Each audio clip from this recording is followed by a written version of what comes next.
Kalau yang di bawah yang nempel kerak pahit hitam betul. Susah naik ke atas, orang juga gak ada yang mau. Artinya kalau udah kerak, udah nempel kholidina fiha, udah gak bakal diangkat lagi udah. Malaikat yang angkat buat dimasukin ke surga juga yang bagian atas saja, yang masih enak disantap. Kalau ente mah udah gak ada. Akhirnya kata di preman, luka rese nih, kalau mau taubat dibilang ahli neraka, dibilang keraknya nanggung lah, daripada mati itu 99, genapin aja 100. Digenapin ke 100, ngebunuh ya. Yang tadi bilang seperti itu, si ahli ibadah itu. Ada dia itu Shalihin di Musnad di Sahih Bukhari Muslim. Mati. Tapi dia masih pengen tobat. Datang lagi ke ahli ibadah yang lain. Bijaksana nih ahli ibadah. Ya. Datang, saya habis membunuh 99 orang, pengen tobat, datang ke rumah kiai. Kiainya bilang saya telah neraka, saya genepin jadi 100. Pak Kiai, saya masih bisa tobat gak? Kata nih kiai, dijak campur takut daripada gue ke 101. Daripada gue ke 101. Bisa udah tenang aja. Allah Maha penerima taubat, Allah Maha pengampun, ya. Allah Maha penerima keinginan seseorang yang ingin hijrah. Tenang aja. Dalam hati berdekat yuk daripada gue ke 101, nggak bisa ditanya. Cuma syaratnya satu, kata dia orang bijak. Kalau ente berpengen benar-benar taubat, hijrah. Tinggalkan lingkungan ente yang isinya penyamun, yang isinya tukang mabok, yang isinya ahli maksiat, pindah ke negeri kaum sholihin. Pindah. Oh gitu Pak Kiai. Ya. Yang namanya taubat, perjuangan, ada syaratnya. Syarat cuma pindah kok gampang. Cuma pindah doang agak gampang. Diambilin semua barang-barangnya, tasnya apa segala macam. Anak buahnya pada nanyain, mau mana? Hijrah ayo. Mau siapa? Waduh, terus gimana ini geng kita, base camp kita? Bodoh amat. Pergi dia. Sampai di tengah jalan, Israel nyamperin. Belum sempat sholat tuh Pak. Belum sempat sholat, belum sempat belajar bab wudu. Ya. Israel nyamperin. Ini dia nih yang kita cari-cari, dicabut nyawanya. Begitu dia mati, malaikat rahmat nama malaikat adab samprogan. Malaikat rahmat pengen ngambil nyawa dia, mau dijadikan ahlul jannah. Malaikat adab pengen ngambil nyawa dia, emang udah gemes nungguin bertahun-tahun, pengen nyiksa nih orang. Udah siapa aja dibunuh sama dia. Begitu tuh malaikat samprogan pada berbuat kan? Berebut kayak bocah kecil berebut mainan begitu. Punya gua, kagak punya gua. Ahli neraka ini mah, orang udah maksiat bertahun-tahun, emang juga kita nyalain api neraka, emang bagian nih. Untuk manusia paling belakang ini mah di kampungnya udah bikin resah. Manusia belakawara. Belakawara itu kalau kata orang Quraisy, dua mereka ketulungan kan. Kata malaikat rahmat, nggak bisa orang dia meninggal dalam keadaan taubat. Faba'athallahu malakan yahkum bainahuma. Allah kirim satu malaikat untuk mengadili. Gila malaikat Jibril.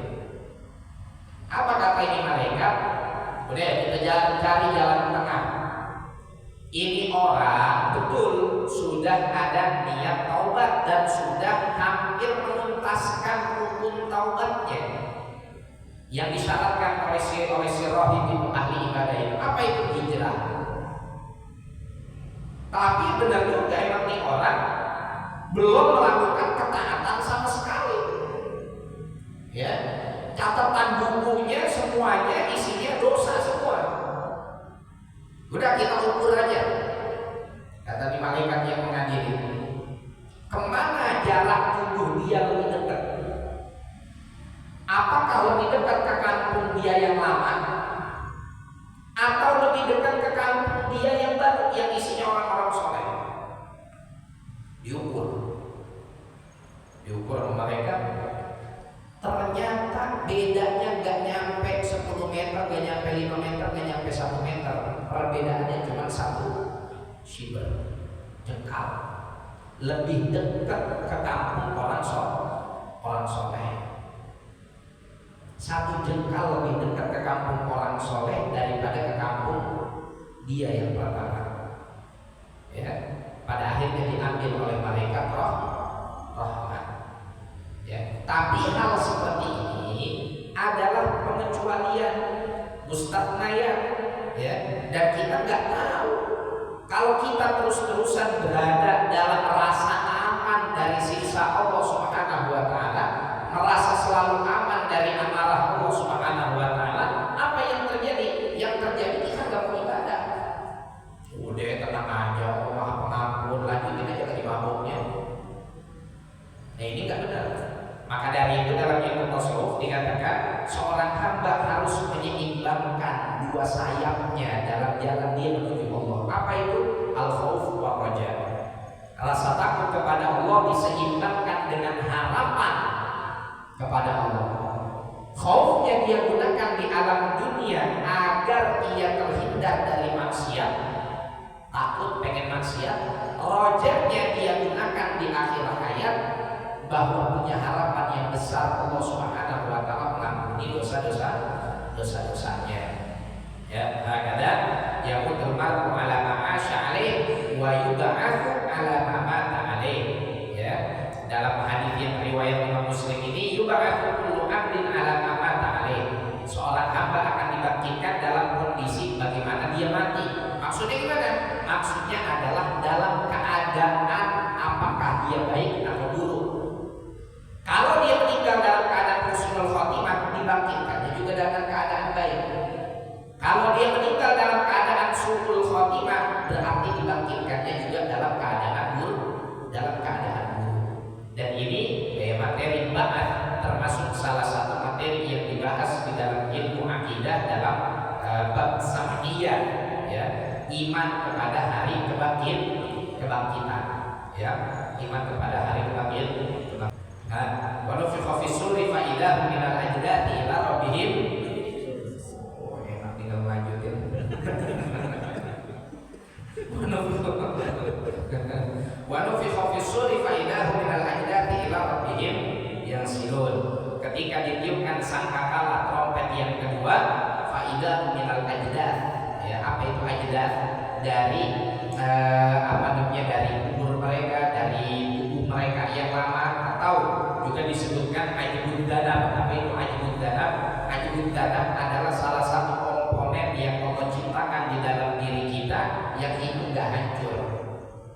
Ya, dia seperti helaian rambut, adanya di ujung ekor. Dia mau dicacak nggak putus, mau dijejak nggak hancur, mau dibakar nggak besar.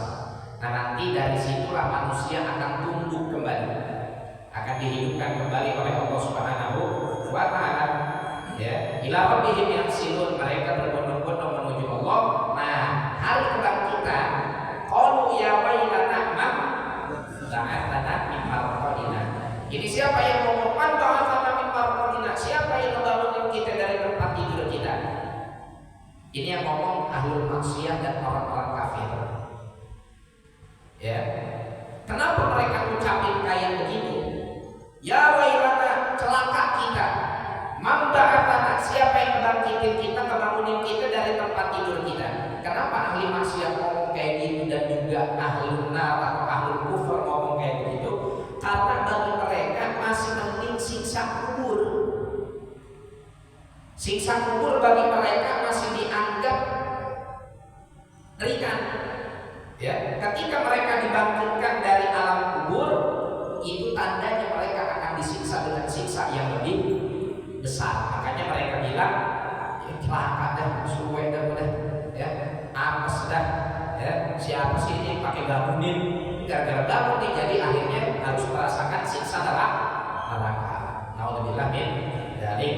Muncullah kemudian suara yang menurut para ahli tafsir ini adalah ucapan Allah, ya. Sebagian lagi ada yang berpendapat ini adalah ucapan para malaikat. Hadza ma wa'ada rahman, inilah yang dijanjikan oleh Allah. Wa shadaqal mursalun. Apa artinya mursalun, Pak? Para nabi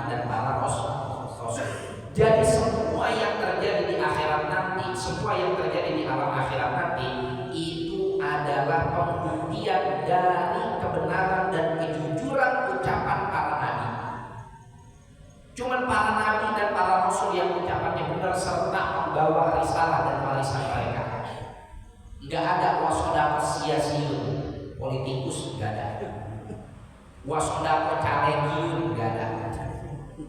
Maha benar caleg enggak ada. Enggak ada. Wasodaqo siapa lagi? Wasodaqo riyadiyun, maha benar atlet enggak ada. Wasodaqo mumathilun, maha benar artis enggak ada. Yang benar adalah wasodaqo mursalun. Apa yang disampaikan oleh para nabi dan rasul serta para pewaris yang datang setelahnya dari para ulama dan para sholihin, itulah yang benar-benarnya, yang benar-benar nyata. Maka dari itu mudah-mudahan Allah Subhanahu wa taala jadikan Ramadan kita pada tahun ini menjadi Ramadan yang paling baik, Ramadan yang paling berkah, Ramadan yang menjadi penyebab terangkatnya setiap kesulitan yang mendera saudara-saudara kita khususnya yang ada di Palestina dan saudara-saudara kita di seluruh penjuru bumi. Ya, kalau kita lagi puasa, kita sambil tawasul dengan puasa kita agar Allah nolong saudara-saudara kita yang ada di Palestina. Ya, karena di antara tawasul yang paling ampuh dan paling mujarab adalah tawasul dengan amal soleh. Ya, begitu juga ketika kita lagi buka puasa itu adalah waktu yang mustajab. Jangan lupa juga kita doakan saudara-saudara kita yang ada di sana. Ya, mudah-mudahan dengan doa yang kita panjatkan Allah Subhanahu wa taala mempermudah segala macam kesulitan mereka dan Allah binasakan orang-orang Zionis yang curang, Zionis yang kriminal, Zionis yang penjajah.